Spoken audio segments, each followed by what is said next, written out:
Part 35 Sindiran Mencurigakan. Kapal yang bersandar di dermaga membuat para anggota kapal memiliki kelonggaran waktu untuk sedikit bernapas.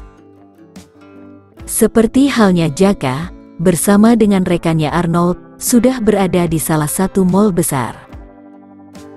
Arnold bilang, dia ingin mengirimkan buah tangan kepada ibunya, saat nanti dia kembali ke Indonesia. Pria itu meminta Jaka untuk menemaninya membeli buah tangan. Jaka pun mengiyakan ajakan Arnold, karena bagaimanapun, pria itu banyak membantunya selama ini. Meski Jaka sendiri bukan orang yang suka berbelanja. Mereka berhenti di sebuah toko tas yang ada di mall. Arnold, pria itu langsung masuk dan melihat-lihat. Dicarinya tas yang menurutnya sesuai untuk selera sang ibu, sementara Jaka hanya melihat Arnold memilah.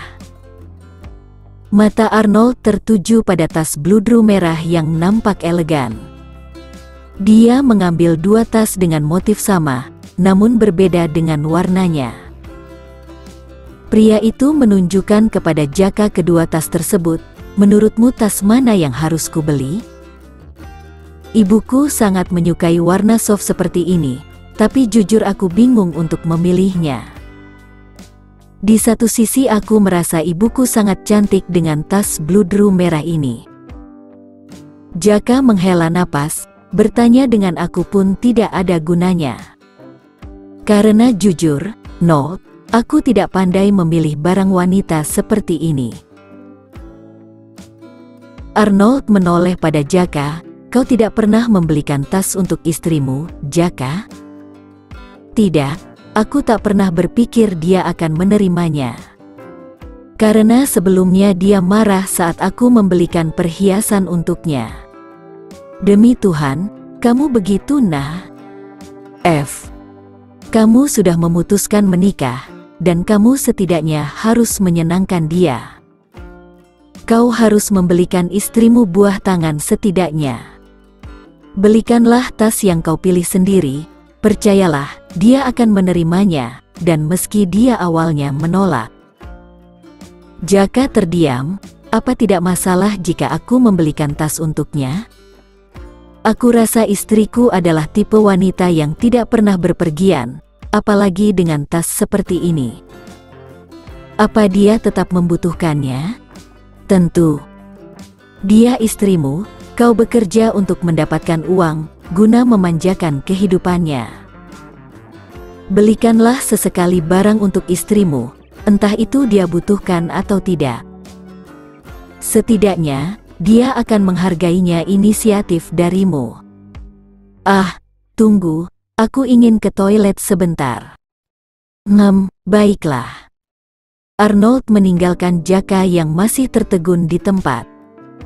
Benar juga apa yang dikatakan oleh Arnold, Jaka tak pernah membelikan istrinya selain perhiasan waktu itu. Ana tentu butuh dimanjakan, apalagi Jaka selalu meninggalkannya bekerja. Matanya melihat tas sekitar, dan cukup lama melihat, pandangannya tertuju kepada tas cantik, berwarna pink pastel dengan logo emas di depannya. Kenapa membayangkan Ana tersenyum mengenakan tas tersebut, membuat Jaka bahagia. Apa Ana akan menyukainya? Gumamnya. Jaka mencoba mengambilnya, namun, ketika pria itu memegang tas tersebut, sebuah tangan lain juga ikut menggenggamnya. Sit. Can I get it, sir? I really want to buy this bag, lirihnya. Mendengar dengusan wanita itu, Jaka menoleh. Dia akan membuka suara untuk membalasnya, namun, dia menjadi tertegun. Leni. Lirihnya. Wanita itu yang mengomel jadi terdiam. Dia menoleh ke arah Jaka, dan mengerutkan keningnya. How do you know my name? Mata wanita itu memicing, lalu kembali mengatakannya. Who are you? Dada Jaka bergemuruh hebat. Kakinya terasa kaku seolah tak bertenaga. Pria itu bergeming di tempat, melihat siapa yang dia tatap saat ini. Melihat tatapan pria itu, wanita yang dipanggil Leni merasa aneh dan takut. I don't know who you are, and I'm going to let go of this bag. Tankyo. Setelah mengatakannya, wanita itu pergi dari sana. Jaka ingin sekali mengejar, namun kakinya tak bisa bergerak sedikit pun. Arnold yang melihat Jaka terdiam menepuk pundak pria itu. Jaka, lihat apa sampai segitunya? Gimana? Udah dapat tas yang cocok belum? Jaka tak mengucap sepatah kata lalu pergi dari sana. Kakinya mencoba mengejar wanita yang beberapa menit keluar meninggalkan toko. Arnold yang melihat menjadi panik. Dia mengejar Jaka, merasa tidak beres dengan pria itu. Jaka, mau kemana? Jaka tak mengindahkan apa yang Arnold katakan. Tujuannya adalah satu, mencari wanita itu. Senyum mengembang muncul di bibirku. Setelah sekian lama, Rosie akhirnya pulang juga. Dengan koper besar yang masih berada di tangannya, aku mendekatinya. Ku peluk adik iparku, karena aku begitu merindukannya. Rosie. Rosie membalas pelukanku, rupanya dia juga begitu merindukan aku. Mbak sangat merindukan kamu, Ros. Gimana liburannya? Sudah puas? Puas dong. Siapa sih yang enggak puas, Mbak? Indah banget tempatnya. Bikin susah balik, hati ini sudah nyaman. Rini yang mendengar berdecih, gaya lo alay banget. Dih, iri lo. Saut Rosie. Sudah. Jangan ribut. Ayo ke rumah dulu, Rin, kamu juga. Mbak sudah masak banyak untuk kalian pulang. Rini tersenyum tipis. Rini langsung balik aja, Mbak. Ada kerjaan yang harus Rini urus, jawabnya dengan sopan. Aku menghela napas, makan seberapa lamanya tuh, Rin? Ndak sampai 20 menit juga selesai. Selepas makan kamu bisa melanjutkan kerja, lebih enak saat kerja perut kenyang. Tuh dengerin kata Mbak Ana. Kerja mulu, kayak aja kagak. Ayo. Keburu makanannya nanti endak anget. Asik. Makasih Mbak Ana, teriak Rosie girang. Begitu sampai di rumah, Ana langsung membawa kedua wanita itu ke meja makan. Nampaknya di meja makan sudah disambut oleh Pak Rahul, mertuaku. Rosie yang melihat Pak Rahul tersenyum, berlari, memeluknya. Bapak. Pak Rahul yang tiba-tiba dipeluk, mengerutkan kening, aduh, ada apa? Tumben, pulang-pulang, malah meluk begini. Anaknya kangen, peluk, bukannya dibales juga. Masih, kena omel, ngedumelnya. Makan dulu, Ana sudah memasak banyak makanan Ros. Rosie melepaskan pelukannya dan mengangguk, iya Pak. Ayo Rini, ambil duduk di meja makan juga. Terima kasih Om Rahul. Mereka mengambil duduk di meja makan, Rosie langsung menyerbu begitu aku menghidangkan makanan di meja makan. Baunya wangi sekali, Mbak. Aku mendengarnya tersenyum, ya sudah, dimakan yang banyak. Mbak lagi pula memasakkan untuk kamu dan Rini, karena kalian akan kembali tuh, hari ini.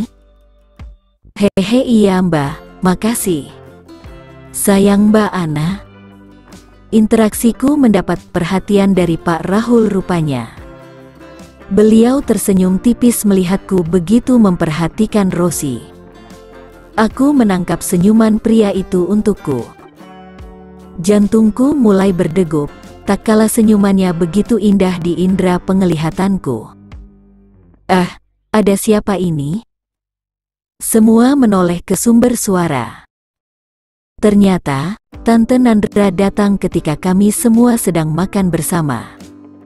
Tante Nandra. Rosie mengambil tangan wanita itu dan mencium punggung tangannya. Ros, sudah kembali rupanya. Hehe, iya Tan. Ayo Tan, sini, ikut makan bersama kita. Duduk sebelah Bapak. Mendengarnya cukup membuat telingaku gatel.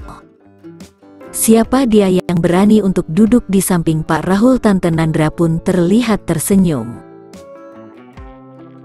Dia menarik kursi dan duduk di sisi Pak Rahul. Aku tidak boleh memperlihatkan sikap tak sukaku, atau Rosie akan curiga terhadapku. Saya duduk di sini tidak apa-apa. Tentu, duduklah, Endra. Ikut makan bersama kami. Tante Nandra mengangguk, takutnya Ana ingin duduk di sini. Jadi saya bertanya. Aku yang masih berdiri mengerutkan kening. Sama dengan Rosie yang memperlihatkan sikap herannya, dan mulai membuka suara. Loh, untuk apa Mbak Ana duduk di samping Bapak? Biasanya mah Mbak Ana duduk di sampingnya Mas Jaka.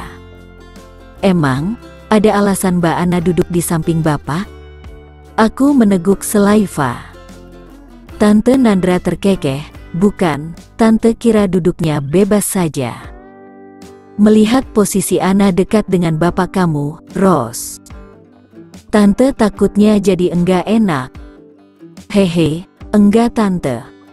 Yang dikatakan Rosie benar. Kalau Tante mau duduk di kursi samping Bapak, juga saya tidak masalah, alibiku. Daripada nanti aku dicecar macam-macam, lebih baik aku main aman saja. Tuh kan, lagian kan Mbak Ana istri Mas Jaka, ya masa duduknya di samping Bapak? Yang ada jadinya istri Bapak, bukan Mas Jaka, jelas Rosie sambil terkekeh.